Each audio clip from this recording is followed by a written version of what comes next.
হঠাৎ করা প্লেনে ভাই ব্রাদার আর চাচ্চুদের সাথে চলে গেলাম মালয়েশিয়ার অন্যতম একটি মিনি পার্কে ঘুরতে। তবে এই পার্কটা ছোট হলেও পরিবেশটা ছিল অনেক সুন্দর, মনোরম একটা পরিবেশ। আর প্রিয় মানুষগুলোর সাথে অনেকদিন পর দেখা হওয়ার কারণে পুরোটা দিন আমার কাছে হাসি মাস্তি আর এনজয়ের সাথে। তো আজকের এই সুন্দর ব্লগটা আশা করি কেউ মিস করবেন না, পুরোটা ব্লগ দেখার অনুরোধ রইল সবাইকে।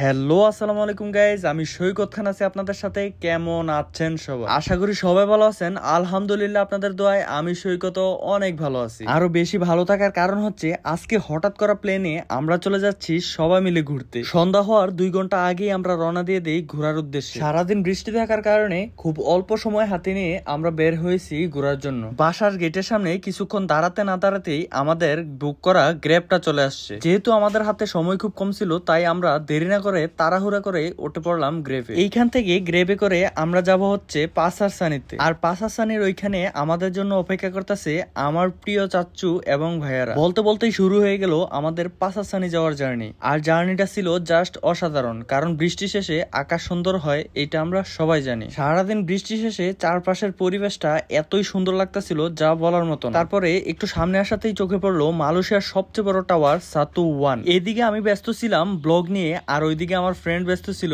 তার ঘুম নিয়ে। আমি যেমন আমার ব্লগকে ভালোবাসি, তেমনি আমার বন্ধু ভালোবাসে তার ঘুমকে। মালয়েশিয়ার এই সাতু 1 টাওয়ারটা এতটাই উঁচু, এখনো এশিয়ার মধ্যে টপ 1-এ রয়েছে। আর রাতের বেলা এই টাওয়ারের ডিজাইনটা দেখতে আরো বেশি সুন্দর লাগে। তারপরে অনেকক্ষণ জার্নি শেষে আমরা পৌঁছে গেলাম পাসারসানিতে। আর এই পাসারসানিতেই মূলত মালয়েশিয়ার সবচেয়ে বড় টাওয়ার দা সাতু 1 অবস্থিত। এতক্ষণ যে টাওয়ারটাকে আমরা দূর থেকে দেখতেছিলাম, এখন এই টাওয়ারটা আমাদের খুব কাছে। এতটা কাছ থেকে এত বড় টাওয়ারটাকে দেখে মনে হচ্ছে টাওয়ারটা যেন আকাশ ছুঁয়ে আছে। দৈত্য আকারের এই সাতু 1 টাওয়ারটা মালয়েশিয়া অনেক জায়গা থেকে দেখা যায়, আর অনেক দেশ থেকে ফরেনার আসে শুধু এই সাতু 1 টাওয়ারটা এক নজর দেখার জন্য। বলতে না বলতেই চোখের সামনে ফরেনার বাস, যেই বাসে করে ফরেনাররা ঘুরে বেড়ায় আর মালয়েশিয়ার সুন্দর সুন্দর দৃশ্যগুলা উপভোগ করে বেড়ায়। অনেক দীর্ঘ সময় অপেক্ষা করানোর পরে অবশেষে আমরা এসে পৌঁছে গেলাম চাচ্চু আর ভাইয়ার কাছে। ওনারা আমাদের জন্য অনেকক্ষণ অপেক্ষা করছে এই পাসারসানি। তারপর ভাইয়া আর চাচ্চুর সাথে হাই হ্যালো করে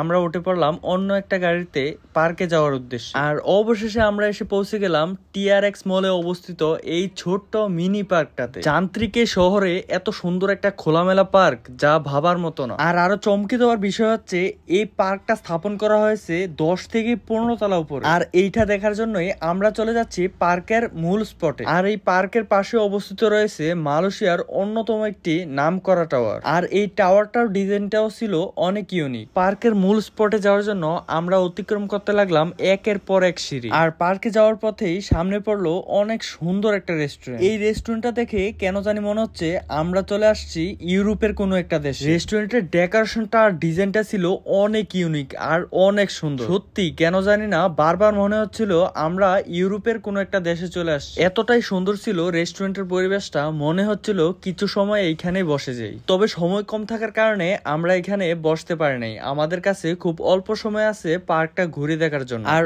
অবশেষে অনেকক্ষণ হাঁটার পরে আমরা চলে আসছি সেই পার্কের মূল স্পট। এখানে আসার পরে পার্কের এত মনোরম এই পরিবেশটা এতটাই ভালো লাগতাছিল যা বলে বোঝানোর মতন। আর ভাবতে অবাক লাগতাছে 10 থেকে 15 তলার উপরে এত সুন্দর সুন্দর ফুল গাছ কেমনে সম্ভব ভাই। আর গাইজ, আমি আন্তরিকভাবে দুঃখিত, ওয়েদার অন্ধকার হয়ে যাওয়ার কারণে আমি পার্কের অনেক কিছুই আপনাদেরকে দেখাতে পারিনি। আর তারপরে ওয়েদার পুরোপুরি অন্ধকার হওয়ার আগে আমরা সবাই মিলে পার্কের পুরোটা এরিয়া একটু ঘুরে ঘুরে দেখলাম। আর তার মাঝে আমার চাচু আমাদেরকে কিছু এন্টারটেনমেন্ট কথা বলে এত পরিমাণ হাসাইছে, মনটাই ভালো হয়ে গেছে গাইস। আর এছাড়া আজকে আমি আমার পছন্দের হোয়াইট শার্ট পরে আসছি, যার কারণে মনে অন্যরকম একটা খুশি কাজ করতেছে। আর সবশেষে পার্কে অনেকক্ষণ ঘোরাঘুরি শেষ করে আইসক্রিম খাওয়ার জন্য আমরা সবাই মিলে চলে গেলাম বুকেত বিন্তানে অবস্থিত ভাইরাল সেই আইসক্রিম ক্যান্টিন। আর অনেকক্ষণ সিরিয়ালে অপেক্ষা করার পরে আমরা পেয়ে গেলাম আমাদের অর্ডার করা সেই বেনালা সুস্বাদু আইসক্রিম গুলো। তো আজকের মতো